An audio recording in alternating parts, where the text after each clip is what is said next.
Brought to you by V-Guard, co-powered by Sensodyne and Vimal. ಬಾಯಲ್ಲಿ ಹೇಳಿ ಕೇಸರಿ.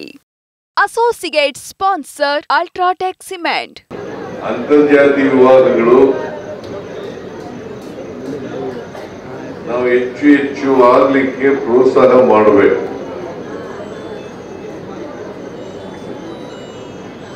ನಾನು ಅಂತರ್ಜಾತಿ ವಿವಾಹ ಮಾಡ್ಕೋಬೇಕು ಅಂತ ಇದ್ದೆ, ಆಗಲಿಲ್ಲ.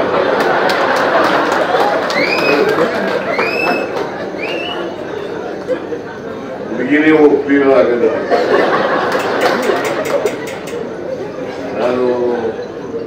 ನಾವು ಓದುವಾಗ ಒಂದು ಹುಡುಗಿ ಜೊತೆ ಸ್ನೇಹ ಮಾಡ್ಕೊಂಡಿದ್ದೆ.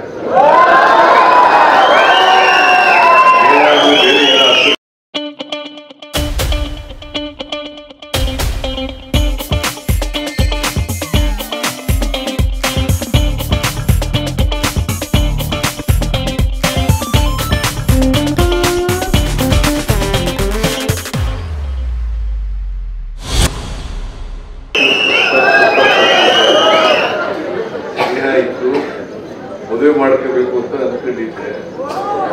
ಆದ್ರೆ ಹುಡುಗಿ ಮನೆಯವರು ಒಪ್ಪಿಲ್ಲ, ಹುಡುಗಿನೂ ಒಪ್ಪಿಲ್ಲ, ನಾನು ಮದುವೆ ಆಗ. ಹಾಗಾಗಿ ಕೊನೆಗೆ ನಮ್ ಜಾತಿಯವ್ರನ್ನೇ ಮದುವೆ ಆಗ್ಬೇಕಾದಂತ ಪರಿಸ್ಥಿತಿ ನಿರ್ಮಾಣ ಆಯಿತು. ಈಗ ನಮ್ ಜಾತಿಯಲ್ಲೇ ಮದುವೆ ಆಗಿದ್ದೀನಿ. ನನಗೆ ಎಷ್ಟು ಮಟ್ಟಿಗೆ ನೈತಿಕತೆ ಇದೆ,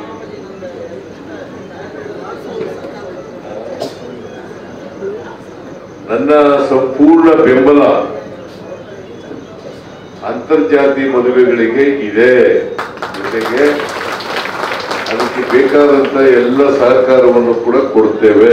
ಜೊತೆಗೆ ನಮ್ಮ ಸರ್ಕಾರ ಅಂತರ್ಜಾತಿ ಮದುವೆ ಆದವರಿಗೆ ಎಲ್ಲ ರೀತಿಯ ಸಹಾಯವನ್ನ ಸಹಕಾರವನ್ನ ಕೊಡ್ತೇವೆ ಅಂತಕ್ಕಂಥ ಮಾತುಗಳನ್ನ ಹೇಳಲಿಕ್ಕೆ ಬಯಸ್ತೇನೆ. ಯಾಕೆ ನಮ್ಮ ಸಮಾಜದಲ್ಲಿ ಜಾತಿ ವ್ಯವಸ್ಥೆ ಇದೆ. ಜಾತಿ ವ್ಯವಸ್ಥೆ ಹೋಗ್ಬೇಕಂದ್ರೆ ನಮ್ಮ ಜಾತಿ ವ್ಯವಸ್ಥೆ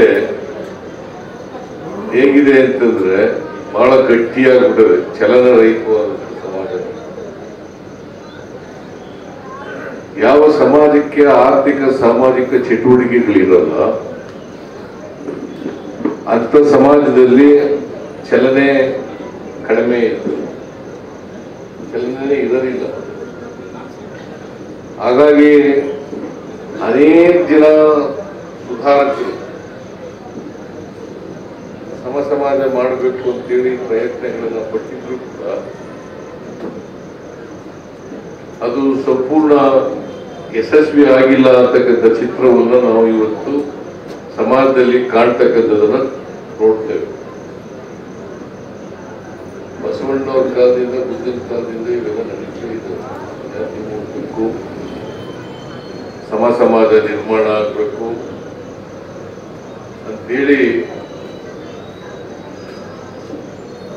ಈ ಬದಲಾವಣೆಯನ್ನ ಬಯಸ್ತಕ್ಕಂಥವ್ರು, ಬದಲಾವಣೆಗೆ ಪ್ರಯತ್ನ ಪಟ್ಟಿರ್ತಕ್ಕಂಥವ್ರು ಈ ಸಮಾಜದಲ್ಲಿ ಅನೇಕ ಜನ ಪ್ರಯತ್ನಗಳನ್ನ ಮಾಡಿದ್ದಾರೆ.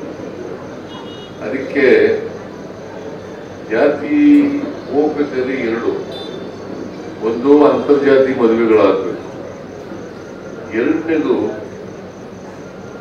ಆರ್ಥಿಕ ಸಾಮಾಜಿಕ ಸಬಲತೆ ಬರಬೇಕು. ಆರ್ಥಿಕ ಸಾಮಾಜಿಕ ಸಬಲತೆ ಎಲ್ಲ ಜಾತಿಗಳಿಗೂ ಕೂಡ ಬರದೆ ಹೋದ್ರೆ ಆ ಸಮಾಜದಲ್ಲಿ ಬದಲಾವಣೆಯನ್ನ ಕಾಣೋದು ಬಹಳ ಕಷ್ಟ ಆಗ್ತದೆ. ಅದಕ್ಕೆ ಬಾಬಾ ಸಾಹೇಬ್ ಅಂಬೇಡ್ಕರ್ ಅವರು ಏನ್ ಹೇಳಿದ್ರು ಅಂತಂದ್ರೆ, ಈ ದೇಶಕ್ಕೆ ರಾಜಕೀಯ ಸ್ವಾತಂತ್ರ್ಯ ಬಂದು ಅದು ಯಶಸ್ವಿ ಆಗ್ಲಿಲ್ಲ. ಯಾಕಾಗ್ಲಿಲ್ಲ ಅಂತಂದ್ರೆ ಆರ್ಥಿಕ ಸಾಮಾಜಿಕ ಸ್ವಾತಂತ್ರ್ಯ ಎಲ್ಲಿವರೆಗೆ ಎಲ್ರಿಗೂ ಸಿಕ್ಕದಲ್ಲ ಅಲ್ಲಿವರೆಗೆ ರಾಜಕೀಯ ಸ್ವಾತಂತ್ರ್ಯ ಯಶಸ್ಸನ್ನ ಕಾಣಲಿಕ್ಕೆ ಸಾಧ್ಯ ಇಲ್ಲ. Brought to you by V-Guard, co-powered by Sensodyne and Vimal. ಬಾಯಲ್ಲಿ ಹೇಳಿ ಕೇಸರಿ.